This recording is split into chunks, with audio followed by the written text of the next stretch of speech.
What's good, Kwizzy fam? Welcome back to my channel, and if it's your first time being on this channel, I am D or Deborah or whatever you want to call me. Yeah, if you're new, please do click on the subscribe button so you can join the Kwizzy family and join me on this journey called life. And don't forget to give this video a thumbs up, share it with your friends so they can all get some help if they need it. And yeah, as you all can probably tell from the title of this video, we're going to be talking about self-control. We still continue with our self-growth series, and this is episode what? So it was, well, we talked about self-confidence, self-awareness, so episode 3. Yeah. Don't mind my brain, it's a bit slow. So yeah, we are on the 3rd episode of the self-growth series. So we're going to be talking about self-control. But yeah, without further ado, let's get into this.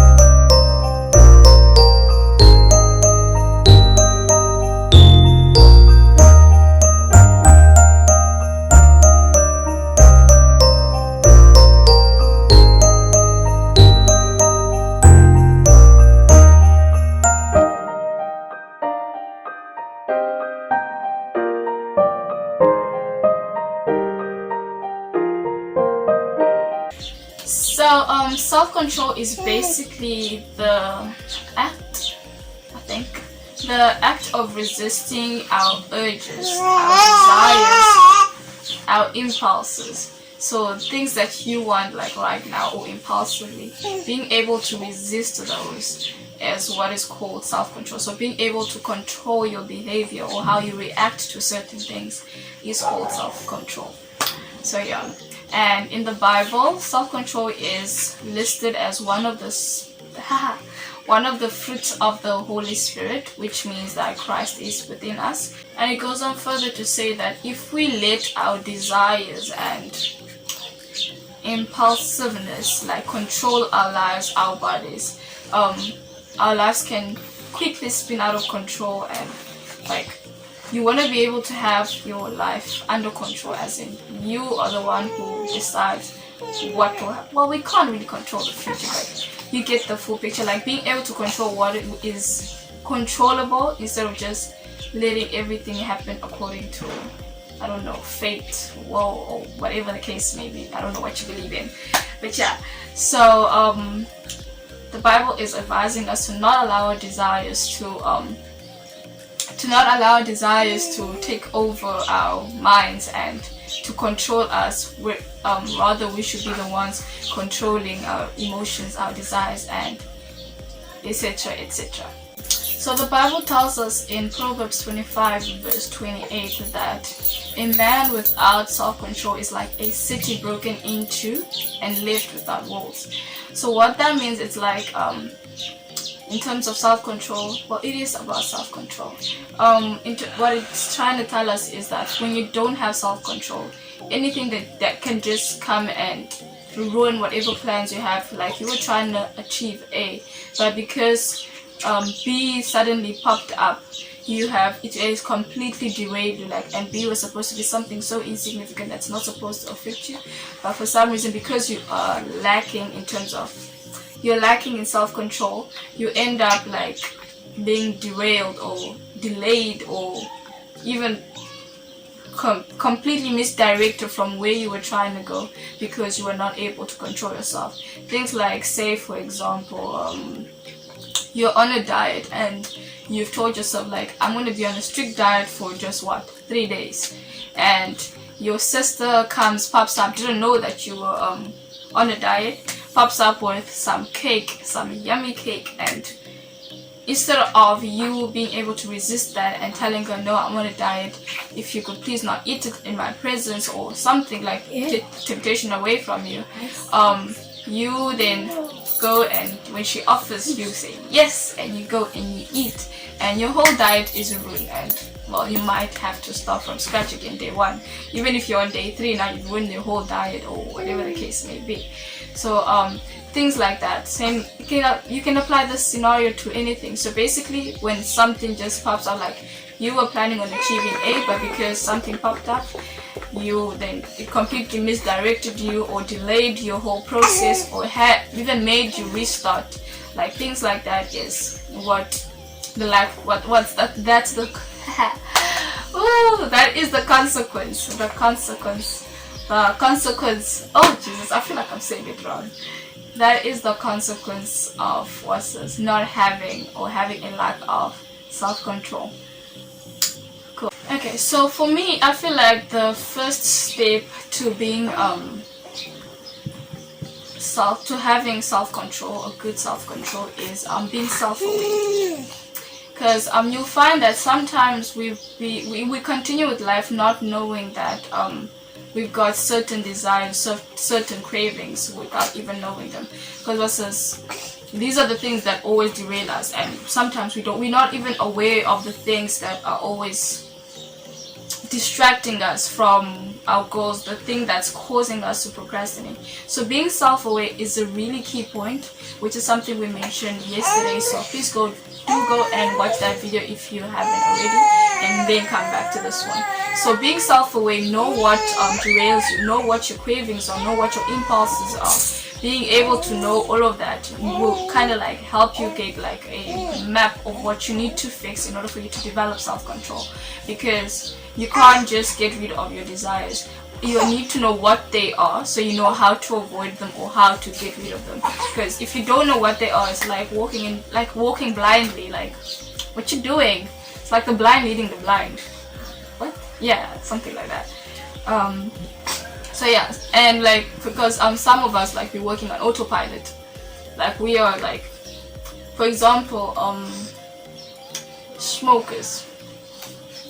I'm not attacking nobody, but some people, like, they'll be smoking and they're addicted to it, and then it's like a craving. It's something they go to because of certain reasons, but they're not aware of it yet. So they tell you that I only smoke because I want to smoke, or because of. I'm not saying that there's no people out there, like, I'm not sure if I'm phrasing that wrong. My English is running away from me, guys.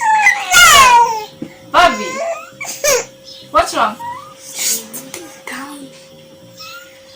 I'm not sure if I'm phrasing it wrong. So we be living on autopilot, like not knowing that certain things are causing our distraction.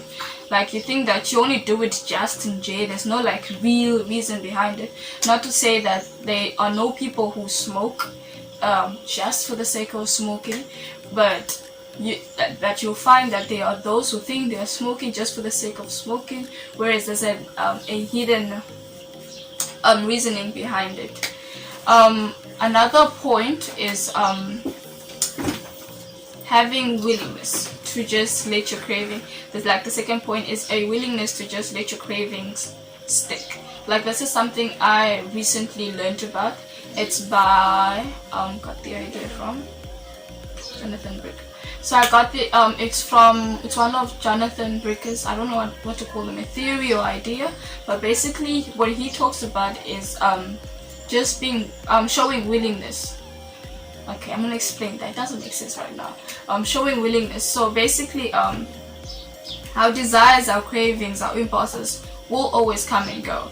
But instead of fighting them, as in like fighting your urges, fighting your cravings, rather just let them exist with you. Like, be in the same space with them. Let them be. They just do not indulge in them. Like, do not fight them. It's like, I think the example you used was a tug of war type of fight, as in the craving is pulling you and you are trying to pull away and all of that. Instead of fighting it and it just being this whole hassle that's going to ultimately drain you, and then you end up falling into his trap or whatever the case may be. Instead of just avoiding, rather just avoid that whole fight and drop the rope.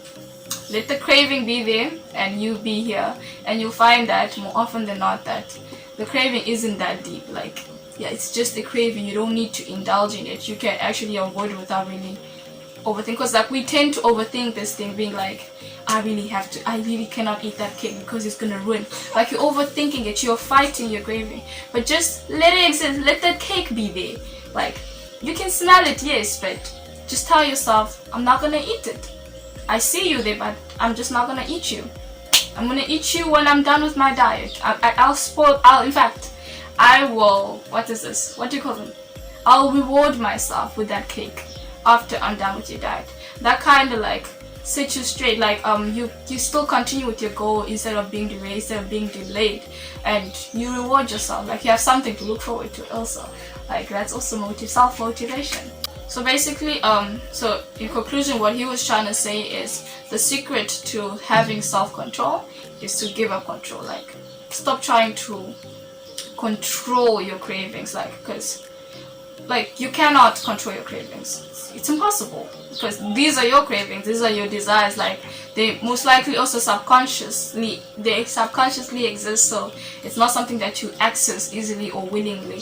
So they are going to come and go. Rather, exist with them, be in harmony with them, and so give up control will lead to an increase in self-control. If I am to bring the Bible once again into this, in Romans 8:28, the Bible is telling us that when control is given up to God, only good things will come to us. In other words, like, even in the spiritual realm, in the religious realm, with your relationship with God, it tells us to give up control. So by giving up control, we are kind of like being in control of our lives, because there's no that fight. Like, just let go. Like, why fight it? Like, let it exist. Like, be in one with it, and also let God be in control of everything, because I mean, He's the only one you can trust and rely on, after all. I'm not sure if I did that. Even when something seems like devastating, like, just take a moment to breathe. Another thing that you guys could do is like separating yourself from your craving. Like, look at it as two separate individuals. Yes, the craving is yours and it's within you and all of that. With the matter, just separate your craving from yourself, as in just exist with it and look at your craving as in, okay, instead of saying I want to eat that cake, be like, I feel like I want to eat that cake. I think I forgot who mentioned this, but it was someone mentioned it. I got it from someone. But I want to eat that cake, but instead of saying I want to eat that cake, be like, I feel like I want to eat that cake. So it's like a feeling. So you're separating like the want from yourself by causing it to be a feeling, as it's not fact, because you don't want to eat that cake because you are on diet, right? So you feel like you want to eat that cake. By thinking in that manner, you're kind of putting a pause between having, like, you're giving yourself enough time to second guess yourself, like, by saying that instead of saying I want to, I feel, because when you say I feel, it makes it the want not become a fact, and it not being a fact makes you second guess yourself in that, do I really want to eat that cake? Like, I feel like I want to eat that cake, but do I really want to eat that cake? And that second guessing moment, like, it gives you like, anyway, as I was saying, by second guessing yourself, you kind of allow a pause, enough pause for you to reconsider your decision, as in to be like, do I really want that cake or something else? And if you do it right, you get to remember that, no, I do not want that cake because I'm on a diet. This is what I actually want.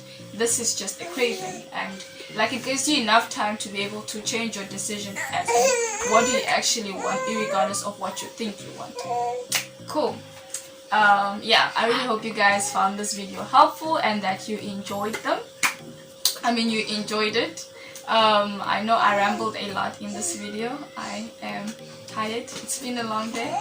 But yeah, if you did enjoy it, do give it a thumbs up, subscribe to the channel, comment down below how you guys found this video and any other videos you guys would like me to post. And yeah, until next time, bye.